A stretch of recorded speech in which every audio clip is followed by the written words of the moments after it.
Surface area volume का जो exercise है वो 12.1 है। उसका फर्स्ट क्वेश्चन है जिसके अंदर दो क्यूब को जोड़ करके एक क्यूबॉइड बनाया गया है जो ऐसा है। दोनों जो क्यूब है उनका जो वॉल्यूम है वो 64 सेंटीमीटर क्यूब है। इसका भी 64 और इसका भी 64। इससे हम साइड निकाल लेंगे क्योंकि क्यूब का जो वॉल्यूम होता है वो होता है साइड क्यूब। तो साइड क्यूब इक्वल टू ये आ जाएगा आपका। तो इससे साइड निकल जाएगी, इसका क्यूब रूट करोगे तब आपका। तो साइड आ गई 4, यानी कि ये जो क्यूब है इसकी साइड है 4। तो ये 4 क्यूब है तो इसकी लेंथ, विड्थ और हाइट सभी 4 हो जाएगी। तो अब ये जो नया क्यूबॉइड बना है दो क्यूब को जोड़ने पर, उसकी जो आपको लेंथ, विड्थ और हाइट का पता होना चाहिए। लेंथ हो जाएगी ये 4 और ये 4, यानी कि 4 × 2 या 4 + 4 भी कर सकते हो आप, तो 8 सेंटीमीटर। हाइट निकाल लोगे तो ये हो जाएगी, हाइट तो सेम रहेगी, दो क्यूब को जोड़ रहे हो तो आप, तो हाइट हो जाएगी क्यूबॉइड की 4। विड्थ भी इसकी 4 ही रहेगी, जो इसकी मोटाई होती है ये वाली, ये साइड वाली 4 रहेगी। हाइट दोनों की सेम है, लेकिन एक लेंथ में चेंज आएगा दो क्यूब को जोड़ने पर, क्योंकि दो क्यूब को आपने हॉरिजॉन्टल जोड़ा है। अगर वर्टिकल जोड़ती है तब इसकी हाइट में थोड़ा सा चेंज आ जाता है, लेकिन इस बार इसकी जो लेंथ है उसमें चेंज आया। अब इसका जो क्यूबॉइड बना है ये रिजल्टिंग क्यूबॉइड, इसका जो सरफेस एरिया है वो निकलता है 2 × LB + BH + HL। इसमें आपको बस लेंथ, विड्थ और हाइट की जगह वैल्यू रखनी है और आपका आंसर हो जाएगा। जैसे लेंथ आपकी निकल गई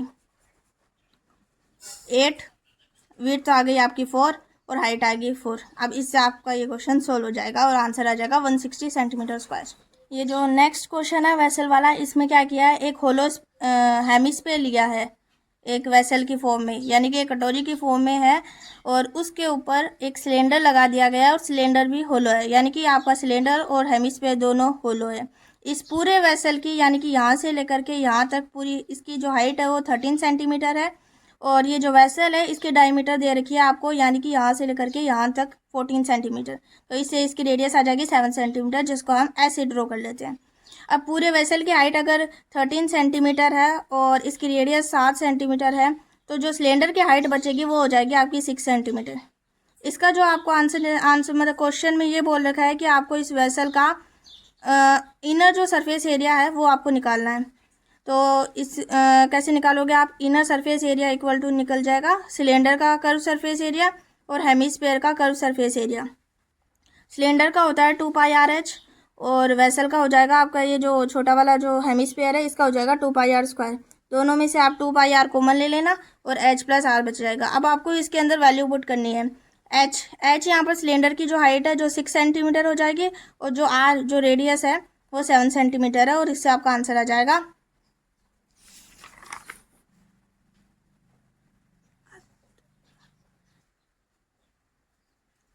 नेक्स्ट थर्ड क्वेश्चन है जो टॉय वाला, उसमें बता रखा है कि एक हेमिस्फीयर है, उसके ऊपर एक कोन है, यानी कि पहले कोन है, कोन के नीचे ये हेमिस्फीयर लगा रखा है और इससे एक टॉय बना है।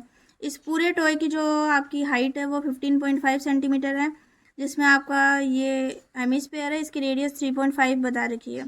तो इससे आप कोन की हाइट निकल जाएगी, 15.5 में से 3.5 माइनस करोगे तो आपकी 12 सेंटीमीटर आ जाएगी। तो आपको अब रेडियस पता चल गई, रेडियस आ गई है 3.5, टॉय की हाइट हो गई 15.5 और कोन की हाइट हो जाएगी 12 सेंटीमीटर। यहाँ से आप स्लैंट हाइट निकाल सकते हो कोन की, जिसका फॉर्मूला होता है L = √r² + h²। यहाँ पर आप वैल्यू रख दोगे और आपका आंसर आ जाएगा 12.5 सेंटीमीटर। मेन इस क्वेश्चन में ये है कि आपको इस टॉय का टोटल सरफेस एरिया निकालना है, जो निकलेगा कोन के curve surface area plus hemisphere का कर्व सरफेस एरिया। तो कोन का होता है πRL, r रेडियस हो गई, L होती है स्लैंट हाइट।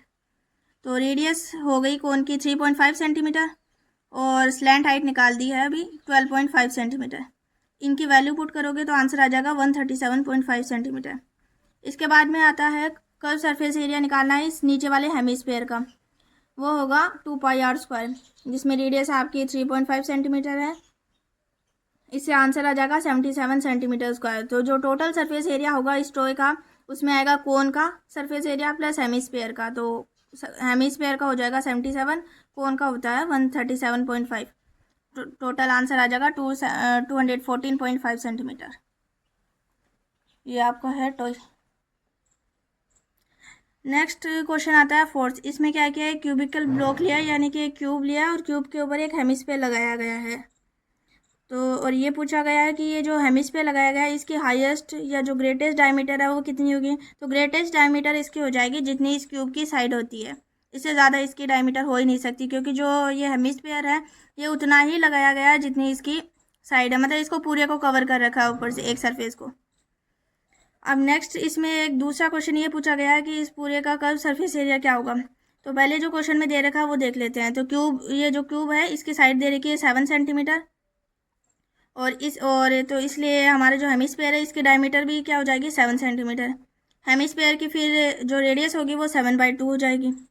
अब इसका जो पूरे का जो एरिया होगा सॉलिड का, यानी कि हेमिस्फीयर प्लस इस क्यूब का, वो हो जाएगा एरिया ऑफ क्यूब माइनस आपको, हाँ, एरिया ऑफ सॉलिड कैसे निकलेगा, एरिया निकाल लेंगे हम क्यूब का, माइनस कर देंगे सर्कल का एरिया, और इसमें ऐड कर देंगे एरिया ऑफ हेमिस्फीयर।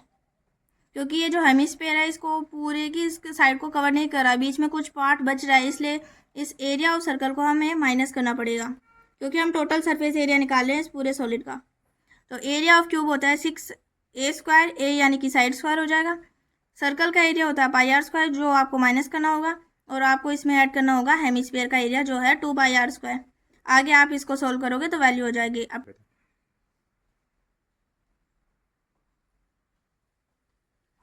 नेक्स्ट जो क्वेश्चन है उसमें सेम आपका फोर्थ जो क्वेश्चन है सेम वैसा ही है, बस इसमें इस बार हेमिस्फीयर को ऊपर न रख करके नीचे रखा गया है, यानी कि एक तरह से इसमें गुफा टाइप में बनाया गया है एक सरफेस में। तो सेम वैसे ही ये क्वेश्चन हो जाएगा। इसमें साइड दे रखी है इस बार बस एल दे रखी है, तो डायमीटर हेमिस्फीयर की एल हो जाएगी, क्योंकि डायमीटर है उसके इक्वल, उसके साइड के इक्वल होती है क्यूब की साइड के इक्वल। तो रेडियस हो जाएगी L/2।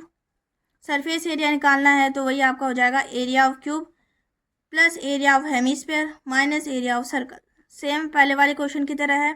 तो 6L², साइड आपकी L है, और हेमिस्फीयर का एरिया हो जाएगा 2πr²। तो r की जगह आपको L/2 रखना होगा। फिर आता है माइनस एरिया ऑफ सर्कल, तो माइनस πr²। तो यहाँ पर भी r की वैल्यू L/2 रखनी होगी आपको। फिर आप आगे सोल्व करोगे तो आपका आंसर हो जाएगा।